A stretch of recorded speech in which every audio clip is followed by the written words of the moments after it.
good. He's got a good disposition. We're on. Well, good morning. I'm Bob Bender. I've known Vinny for quite a long time, so thank you for having me to this. This is great. Thank you for bailing me out. No, it's great to have you here. Yeah, sorry I couldn't make it last time, but I'm glad I'm here this time. I've been in the business I was just in fact thinking about that this morning. I've been in the business about 50 years now. I know it doesn't look it, or maybe it does, but I've had the opportunity, the good fortune to do just about everything. I kind of set a punch list, a goal list when I was young, and I was actually able to achieve all of it at one point in my life. Some of it great, some of it not so great, one or two things horrible. But the two things that I'm real pleased about is, and I think is what we're going to talk about today, is touring and then video production. And so I got started in the touring business totally by accident. I was asked if I could be a stage manager and a guitar tech, and I said absolutely yes, and had no idea what either one of those things were. And the next thing I know, I was on a road touring. That led to, hey, can you be a road manager? Can you be a production manager? Can you be a tour manager? And it was pretty much all those things fell into place. And one phone call led to another, and got to meet some great booking agents and managers and artists, and spent the next 15 or 20 years on the road touring. Touring is, it's an interesting animal, and whether you're doing weekend warrior work, or you're out for a few weeks at a time, or you're gone for months, which can happen, or years, it's an interesting animal, as I said. You can go literally from, depending on what level your career is, either as a person who's an artist, or a musician, a band member, or part of the production staff, the management. You can literally go from riding around in a 12-passenger van, pulling a U-Haul trailer, driving in a station wagon, to being in a private plane or a tour bus literally overnight. Just kind of depends on how the stars line up, who you wind up with, where you wind up. And then almost like that, overnight, you'll be back in the 12-passenger van with the U-Haul trailer. It's just the nature of the beast. Touring is designed to get the artist or the entertainer out on the road. If you're new, you're going to spend a lot of time playing couch concerts, living room parties, coffee houses, small events. If you're a Christian artist, you're going to play a lot of churches, a lot of what we call love offering dates. If you are a rock band, you're going to play a lot of clubs. It's a different environment than what we like to see on television and film, which is the glamorous, beautiful world of the TV series Nashville, or what you see on Access concerts. But it's really kind of, touring is being in the trenches, and it's getting out there, getting yourself exposed, making new fans, reacquainting yourself with other fans. So the first thing is why we really tour, why an artist tours is, like I said, you're either developing yourself, you're creating yourself, you're getting yourself out there in front of a new audience. Maybe you have a new project that you've spent some time in the studio recording, and you need to get it exposed. Maybe you're writing new material. You could be a songwriter. You don't have to necessarily be a recording artist. You could be a songwriter and get out there trying new material. Comedians do this. Comedians will go out and they'll get on stage and they'll play in front of 50 people or 100 people or whatever, and they'll try new material. Songwriters and artists, performers will do the exact same thing. Maybe this song is working, maybe that song isn't. What do I need to change? It's a great way to try out new material. I don't recommend it for long periods of time, but it's a good way to get started. And I think, and it's not necessarily on a local level. I think if you're a Nashville-based artist, there's plenty of work here in this town, but the thing is everybody in this town is doing exactly the same thing. So get yourself out into other markets. And that's simply picking up a phone and calling places, talking to people, introducing yourself. Vinny and I have had this conversation with several acts. Well, I want to get work. How do I get into these places? How do I get on tours? And we're going to talk about tours and how you get on a tour in a little bit. But it's really building relationships. That is the number one thing. You need to get out and pretty much be fearless. Get yourself out in front of who those people are. And those people are their buyers, their promoters, their agents, their venue owner operators. And believe it or not, they're anticipating your phone call. They're expecting your phone call. Now, I'm saying phone call for a reason. Emails don't work, at least as an initial entry into the facility. You can send an email and say, hey, this is John Doe, and I've got a band, and we play this type of music, and we're coming to your town. But please understand, they're going to probably be getting dozens, if not hundreds of those every week or every month. And a lot of those will literally wind up in the round file. What works better and has never failed is getting on the phone, picking it up, and calling people and talking to them. You may get a voicemail. You may get an assistant. You may get an assistant's assistant, but have some perseverance. Don't give up. Don't be afraid. It's really important that if you're going to want to establish those relationships, you got to get to know who these people are. Another way you can do it is find out who's on the road performing of kind of like your same level, quality, material, genre. Look at their touring schedule. See where they're performing. Look at the type of venues that they're playing at. Do they have the same track record as you? How many fans do you have versus, or should I say followers? How many followers on Twitter, Instagram, Facebook do you have compared to them? If you can find somebody that's relatively comparable, check them out, follow them, see where it is they're performing, and then start making those phone calls. And find out if maybe that facility, that venue, that club, that coffee house isn't available. Maybe there's another one in the same town that is, and give a call. You're not going to make a lot of money doing it, at least not starting.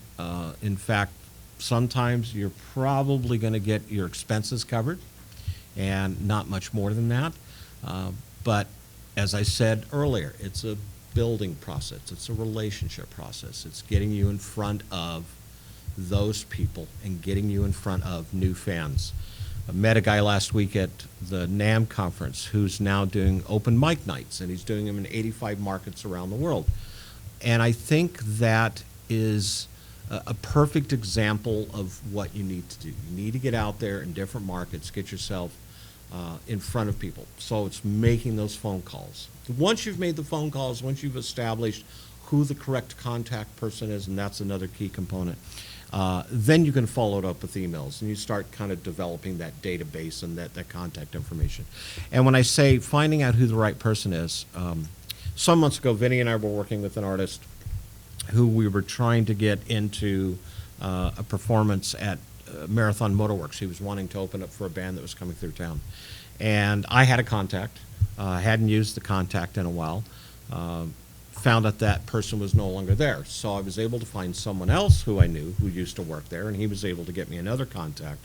That person wasn't there. So, you know, you have to kind of sift through a lot of names and phone numbers to find out who that right contact person is. So it just gets back to persevering.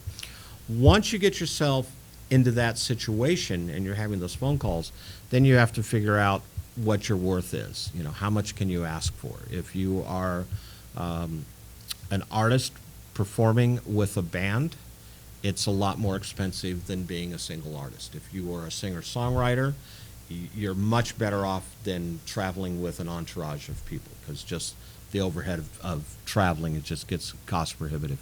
So think about when you're going to call those people and talk to them on the phone, how you're going to get yourself into those facilities. If you're a one-person or a two-person show, it's much easier than it is with a five-piece band. And they're going to want to know that too, because simplicity works much better than large groups of people.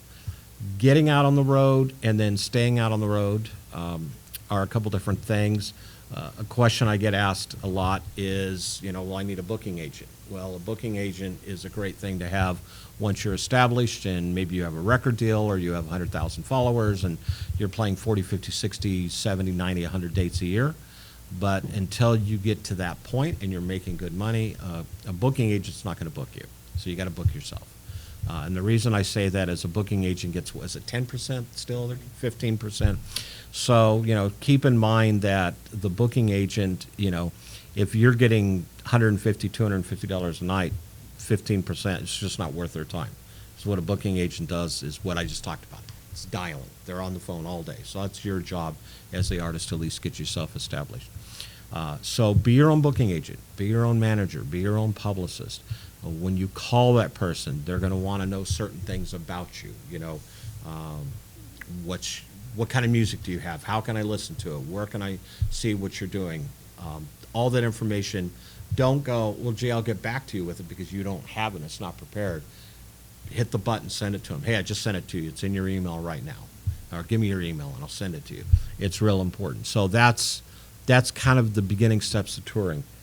The other thing I get asked a lot about is how can I get on a tour?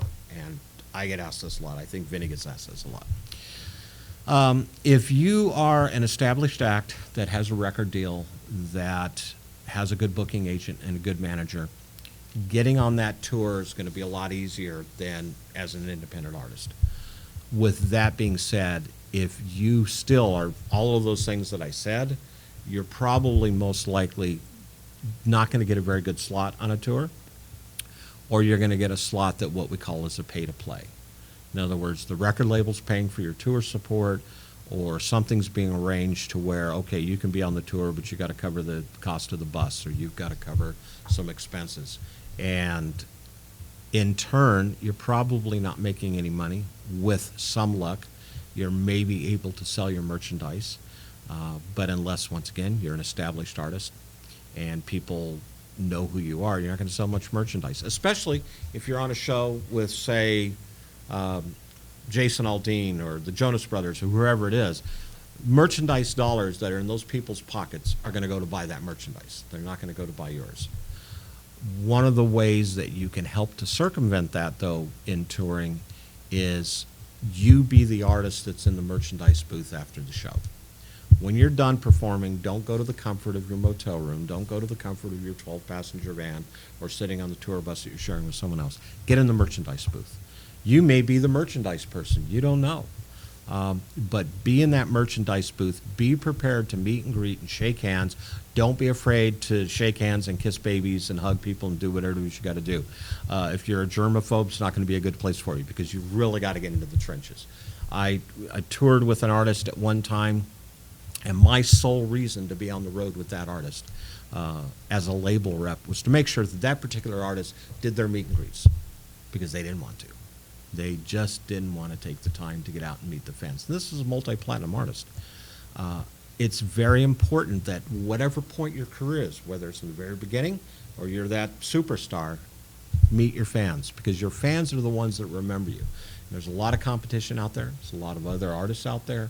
So it's important that when you're on the road touring, never forget who your artists are, never forget who your fans are. One of the other things to do is while you're touring is radio play. I see this a lot. In fact, I just had this conversation with someone yesterday. Hey, look at me. My song's number 5 on such and such chart. And that and $5 will get you a cup of coffee at Starbucks. Unless you're really on a Billboard chart or you're on one of the more influential charts in Europe, most of the charts out today don't mean a lot. They just really don't. A song that is number 1 on a Billboard chart will be number 1 on just about any other chart. Vice versa, if you're on XYZ charts, and I don't care what genre, pop, country, rock, hip-hop, doesn't matter. It's not going to translate to Billboard. It just isn't. And that's what 99%, probably 99.9% of all the buyers, promoters, agents, all those people we're talking about, that's what they're looking at. If you're on the Billboard chart, well, that costs a lot of money. And when I say it costs a lot of money, it can cost anywhere from $250,000 to $500,000 to get up on those charts, especially in those single-digit figures of being in the top 10. So don't rely too heavily on the radio charts.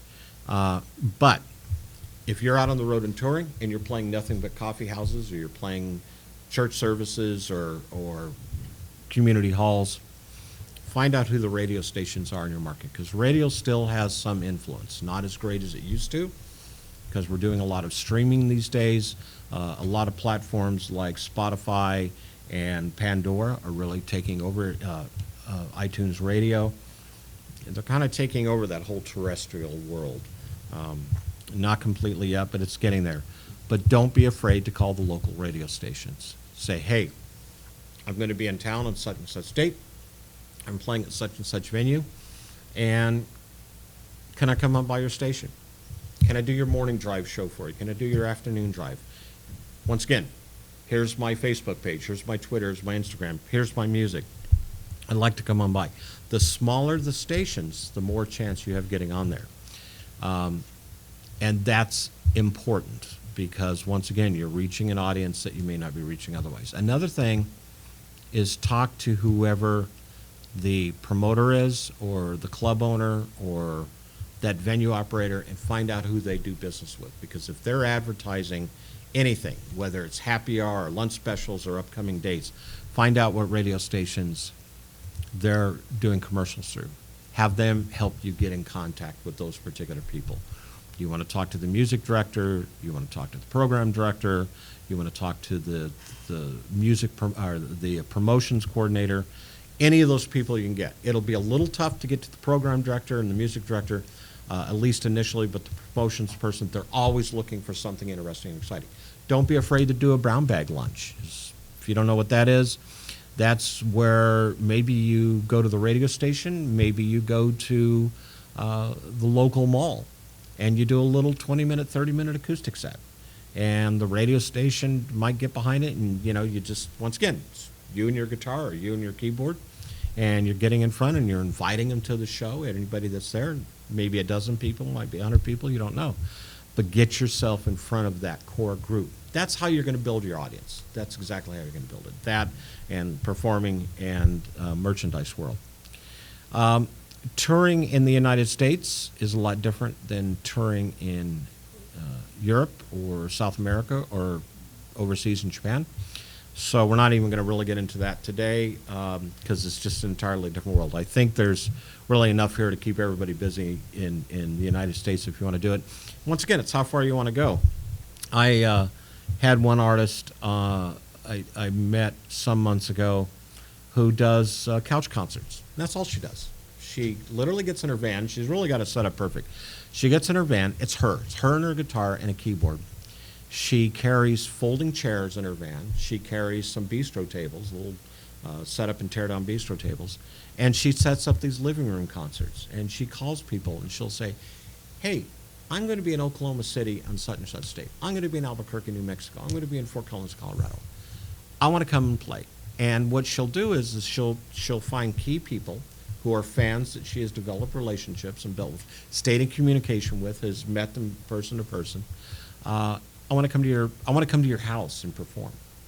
And it's a great way to get you in front of some people, because then what that person will do is say, I'm having a party at my house, and so-and-so is going to play there, and I'd like you to come, and it's $5 at the door, it's $10 at the door, whatever it is. And the artist gets that, or gets a portion of it.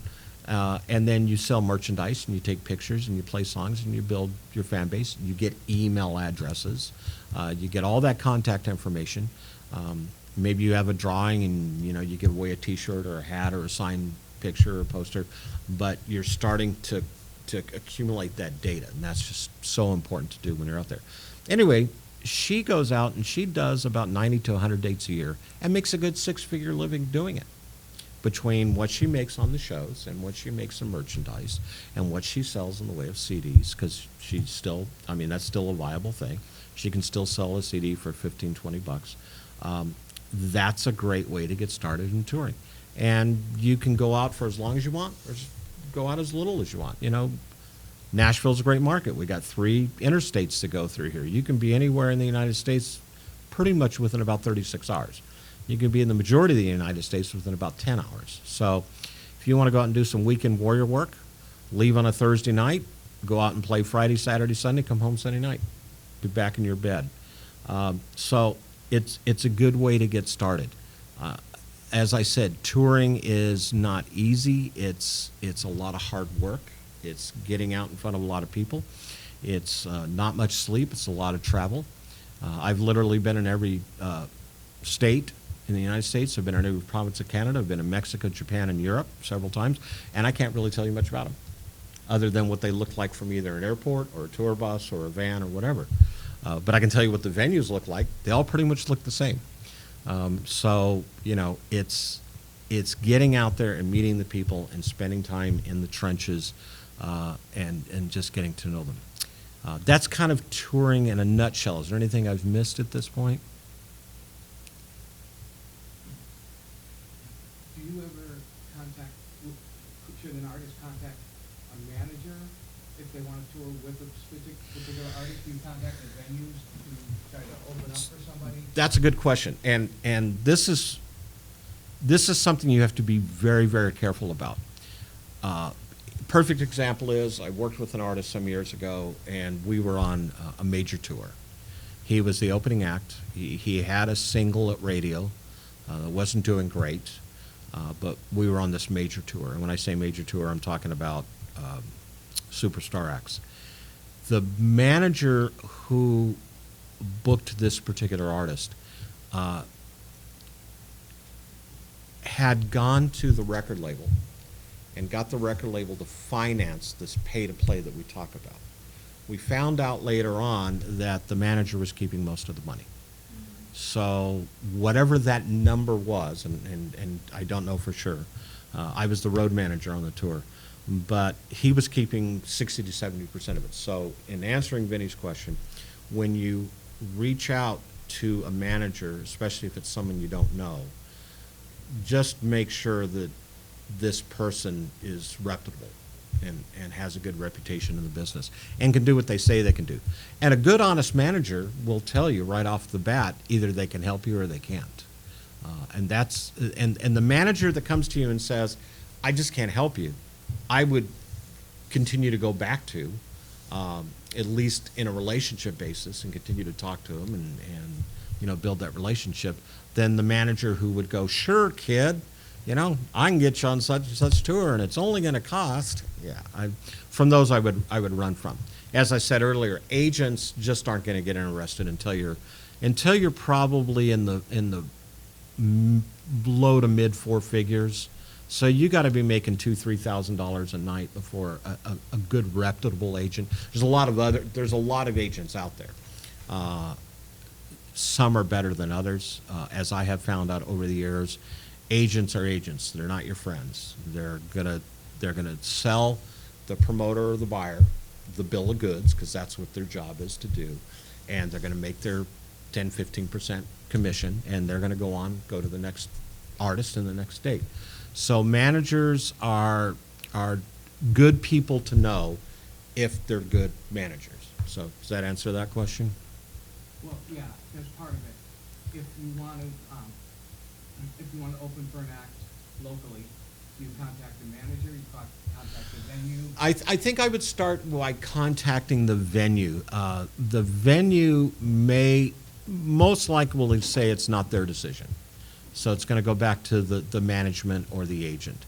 Sometimes the artist will say to their respective, and I say the artist, the person who's headlining the show, will say, I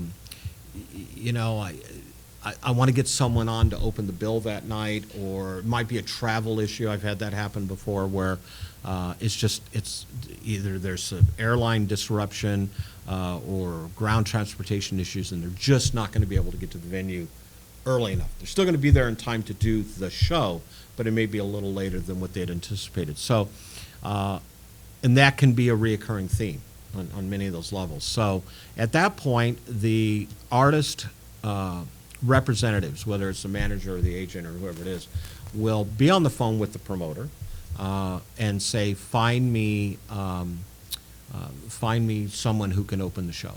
And that's a good thing to be in that, whoever that person is, that promoter or that facility operator, that venue manager, that club promoter. That's a perfect time to be in that relationship world, to have the ability to, if someone says, I had an artist some years ago, it was a Hootie and the Blowfish date, and the promoter called me and said, hey, you know that artist you talk about all the time?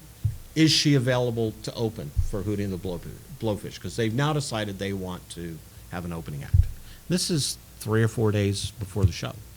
And, so now all of a sudden this artist, up-and-coming aspiring singer-songwriter, is now playing in front of 2,000 people for Hootie and the Blowfish. It's a pretty cool thing to put on your resume, especially when you talk to a promoter or a venue operator, and they say, okay, who have you performed with? And you see that with some artists. They'll say, hey, I've played with this artist and that artist. And the more you build that database, it actually does make a difference, because it shows that you know how to handle yourself in front of crowds, whether, once again, it's 50 people or it's 150 people or it's 1,500 people. It puts you into a position of at least some experience. And that's something that they're going to look at. So I would probably reach out to the facility person first, and at least find out that pecking order. And please understand that when you do that, you're probably not going to make a lot of money doing those. They're only going to pay you a few $100s, a couple $100 here and there, but it does get you in front of that large. And when you ask that question, whether it's with the manager, can I open for your act, whether it's a single date or it's a tour, find out if you can sell merchandise, because that's a big deal sometimes. They don't necessarily want you taking away those merchandise dollars. But if they will let you sell merchandise, make sure make sure you know what you're getting into on that, because you're going to have to pay percentages somewhere. Whether you're going to pay percentages to the promoter, you're going to pay percentages to the venue, or you're going to pay percentages to the act. So kind of keep that into consideration. If they're selling T-shirts for $35, find out what you can sell yours for. Don't sell them too cheap, because you got to make money, but you're not going to sell them for $35. So you need to find out what you can sell it for, kind of what that sweet spot is, what the headlining act will let you sell your merchandise for, if they will let you sell it. But that's, once again, it's a conversation between the manager and you. Can you talk to the fact that a lot of artists want to open for an act who's exactly the same as them, and that's not necessarily what the main act wants? Yeah. So if you're touring and you're a rock band, you're a headliner, you're 5 pieces, your music is very popish sounding, the opening act, they're not looking for that. They're looking for someone who might be alternative. Once again, you may be a one-piece. You may just be a solo guitarist getting on stage, or maybe it's just you and another person. But don't try to emulate the headliner, because that's not going to get you anywhere. It really isn't. What it'll do very quickly is you will alienate not only the headliner, but you'll alienate the audience too, because they're not there to see you. They're here to see someone else. So if you can create some music that is totally different. My wife and I went to a James Taylor tribute concert a few months back at Third and Lindsay, and it was a great show, but it was an unannounced opening act, and we didn't know who the tribute act was, other than we just both liked James Taylor and we wanted to hear some great music. And this opening act got on stage, and we're both kind of looking at each other going, is this it? But within about a song, we're going, it's not, because this music was very cool, kind of jazzy pop, and it was just close enough to fit the show, but it was definitely a far enough spread that we didn't have to worry about it. This is what we're going to have to sit through for 90 minutes. The other thing is an opening act, is, along with not emulating the headliner, is understand you're only going to be on stage for 20, 25 minutes, 30 at the most if you're very, very lucky. Don't get up there, and I don't know if you've talked about this before, but I'm just going to say it. Don't get up there and tune your guitar. If your guitar is not tuned by the time you hit stage, you got a problem. Also, know what your set list is. Know what you're going to play and in what order, and make sure if you're in a band or there's 2 or 3 other people with you, that everybody knows that same set list, knows that same order. The other thing is if you're not good at telling jokes, don't tell jokes. If you're not good at telling stories, don't tell stories. Don't worry about introducing yourself. Hey, I'm so-and-so, and so glad. Don't say that 5 or 6 times. I would probably say it after the first or second song, and I would say it when you're done at the end of the evening. I'm so-and-so, thank you, good night. Because they're going to remember you one way or another. But go on stage, perform your songs. Go from one song to the next. I probably wouldn't say anything until end of second or third song. Then you can introduce yourself and take the time maybe real quick to introduce the guys, and then just get right back into it and continue to perform until your set's over, because you only have 20, 25, maybe 30 minutes. And you got to hit it with the biggest bang that you can. Now, if you're a solo act on a coffee house tour, living room tour, it's just the opposite. Have yourself, when I say the opposite, you don't have 20, 25, 30 minutes. You should be fully prepared to do anywhere from 60, 75 to 90 minutes. Same thing though, nonstop. Get up there, perform. If you're someone like, say, a Travis Meadows, who's an amazing singer-songwriter here in Nashville, and check him out because he's great. The stories he tells in between his songs are as inviting and as interesting and as entrancing as his songs are.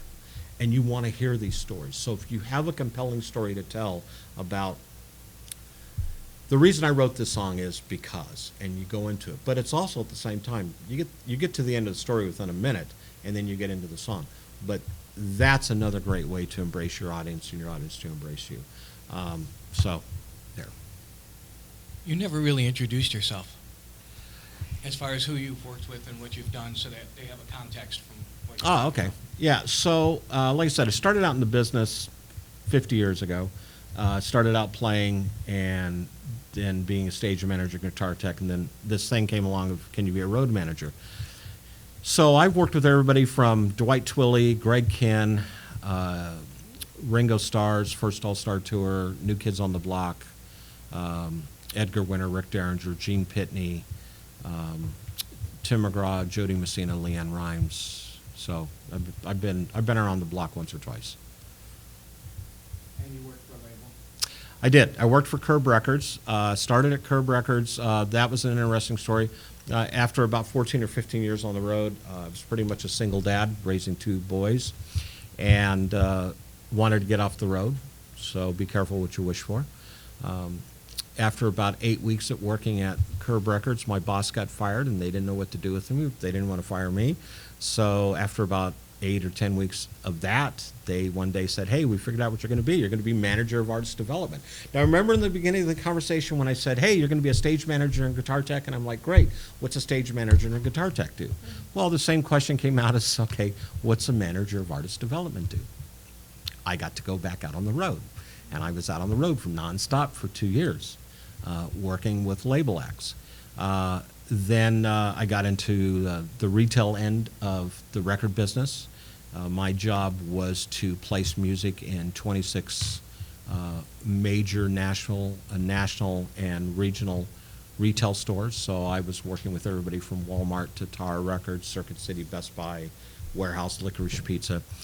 So my job was to get the music put into those stores. And then about 7 years later, I had the opportunity to take over a record label. I ran Michael Martin Murphey. I don't know if any of you know who he is. He had some big hits in Wildfire and Carolina of the Pines and Geronimo's Cadillac. So I got to run his record label for a few years, and then I went on to manage another record label in Hendersonville, Tennessee, of all places. It was Inlight Records. It was an infomercial record label, and so instead of worrying about getting music put on radio, we would create 90-second to 2-minute infomercials, and we'd put them on television and go, hey, here's the latest from fill in the blank, and we'd show footage and, you know, call the 800 number or go to the website, and so we did that for a while.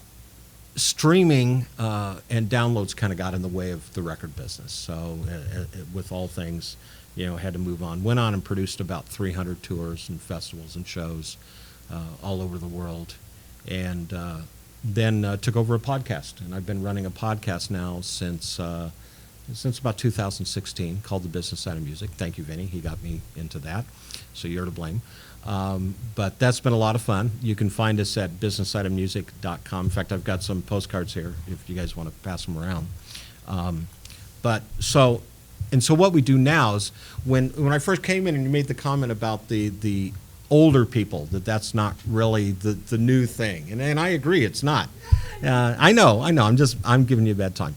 But what it comes down to is people like Tom Sabella, who's the creator of the podcast, Vinny and myself, we find people to be on the show that have that experience, who have spent time in the trenches, so to speak, whether it's a major recording artist or it's a manager or it's a publicist.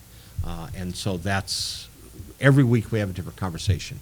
Last week we just had Claire Bowen, who was Scarlett O'Connor on the TV show Nashville, was on our show. This week, Monday, we're going to be releasing a podcast episode that's going to deal with microphones. We had one of the reps from Shure Microphone on the show. So every week, something different. So I think it's finding those people and being able to share those experiences. And so that's what I do. Oh, also, forgot. I produced a television show. I did produce a television show. And we're in the midst right now of producing, hopefully to begin filming later this year, first of next year, a documentary on an artist. On what? On an artist. It was Billy Preston. He was what they considered the fifth Beatle. If you ever look at the Beatles concert that they played on the rooftop, there's a little 19-year-old black kid playing Fender Rhodes piano, and that was Billy Preston. He was the only person outside of George Martin that was ever named on any Beatle records. And so, but he played with the Rolling Stones and Eric Clapton and Mahalia Jackson and Ray Charles. And so I was Billy's tour manager for a few years, and we had a great relationship, and we built up a lot of archival material, music and video. And so we're in the midst of getting ready to shoot a documentary on that. So. You guys have questions on tour?